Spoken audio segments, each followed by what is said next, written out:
Hey, what's up triathlon trainiacs? Triathlon Taren here with your daily triathlon video, helping you race like a pro and basically just be a better version of yourself through the magic of triathlon. Today, we are going to do the first of a 4-part series, and over the next 4 days, what we're going to be going through is figuring out how to dial in your ideal race nutrition. Now, over the course of these 4 videos and an accompanying email guide, you're going to be able to figure out what nutrition you should be taking, how many calories you need to be taking, what the schedule is that you need to be taking that nutrition in during a race, and how you can customize a lot of those kind of general guidelines to your specific digestive requirements and your specific race.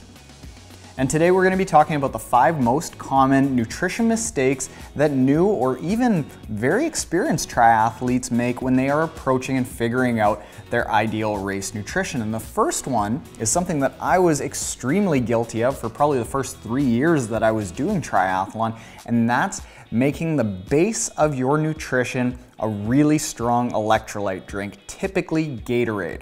Now, this has been phased out over the last few years. Even Gatorade itself is kind of taking the strength and the amount of carbs and electrolytes in their drink, the amount of sugar down quite a bit, making it a lot less syrupy.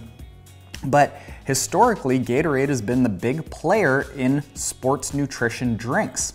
But there have been a few problems that have been figured out with Gatorade. Number one is that because it's so syrupy and sweet, you have a lot of taste fatigue. When you start getting into longer races, Olympic distance triathlons, half Ironmans, full Ironmans, and you're taking something that is that strong into your mouth constantly, it's gonna stop tasting very good a few hours in, and you're not gonna be as incentivized to drink it. And that's gonna be a problem because you're not gonna wanna drink it, you're not going to drink it, you're gonna be lacking a lot of calories, a lot of electrolytes, and it's gonna throw your entire nutrition plan off. But it's too much, it's too strong. There's too much carbs, too much sugar, too much electrolytes coming in all at one time, and our body has to figure out how to digest it, and it ends up not digesting it too well because it is too much. And when we're in a race, we don't have a lot of blood in our stomach to digest things. It's in our extremities, our arms, our legs, and having that really syrupy Gatorade to work through, it doesn't end up working through, so it tends to slosh around a lot and you get rot gut. That's not a technical term, but you get a rotted gut.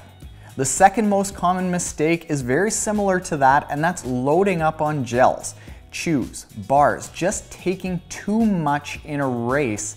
And what ends up happening is, like I said, because you don't have a lot of blood in your stomach, when you start overloading your entire digestive system, which isn't functioning at its peak, with too much liquids, fluids, gels, it ends up not being able to flush that through. And you'll often have people, a good friend of mine once, actually throwing up during a race, even though he needed the calories and the electrolytes, but just because his stomach couldn't work it through, he wasn't able to digest it, and the stomach said, you know what?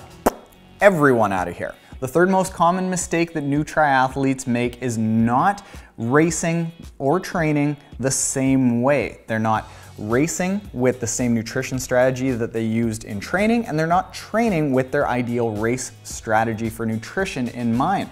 And you should be training basically the exact same way that you intend on racing. In the couple of months leading into a race, your intensities should get very similar to your race intensities, and while you're doing that, you should be taking on the nutrition that you're ideally going to take on during a race. So by the time you get to a race, you know exactly what's going to happen. And what I see happening more often than not is people get to a race and they're like, well, I'm at a race now, better pull out the gels, and they have a absolutely explosive time from both ends.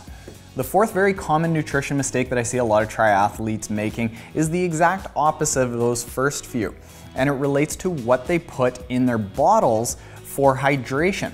And I see a lot of triathletes thinking that water is enough.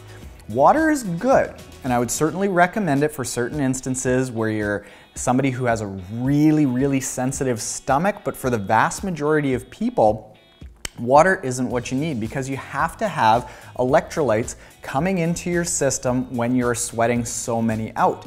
When you end up loading up on water without a proper amount of electrolytes coming in, the ratio between electrolytes in your bloodstream to fluid and hydration in your bloodstream ends up going out of whack, and it's called hypernatremia. So it's almost like water poisoning that you can do. You can become overhydrated because that ratio is off. So don't just take water on the course, because you might end up in even a worse situation than if you had taken nothing at all.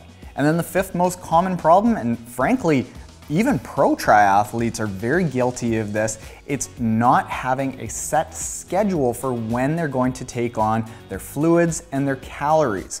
And a lot of people will come into a triathlon thinking that they're just gonna kind of feel it out. They're gonna let their body tell them when they're thirsty, when they're hungry, when they feel like they need a little pick-me-up. The downside to that is by the time you feel like you need that pick-me-up, it's too late. And it's almost impossible to catch up once you're dehydrated, once you're bonking, once you already feel hungry. You would have to put in so many calories all at once to stop those signals that your brain is giving you that you're never gonna be able to catch up, and you're just gonna be on this downward slide. Now, I make it sound very complicated, I'm sure, but like I say, through the course of that guide, which you can download at triathlontaren.com/triathlon nutrition guide, you just put in your email address, and over the course of 4 days for free, you are going to be walked through start to finish, figuring out an exact nutrition plan that will work for your specific race, your specific weight, your specific time, and we're gonna give you guidelines on how you can change that depending on your specific digestive issues and what types of races you're going into. I think it's smashing. So there you go, Triathlon Trainiacs. If you aren't yet subscribed and you want to make sure that you don't miss future videos in this series, hit that subscribe button below and hit the notification bell. If you want to see part 2, 3, 4, once they're all out, they will be linked right here. And if you want to go on a bit of a binge watching spree and see some good Triathlon Taren stuff, specifically from Ironman Kona, check it out here. It's one of our favorite videos. I'll see you tomorrow in part 2.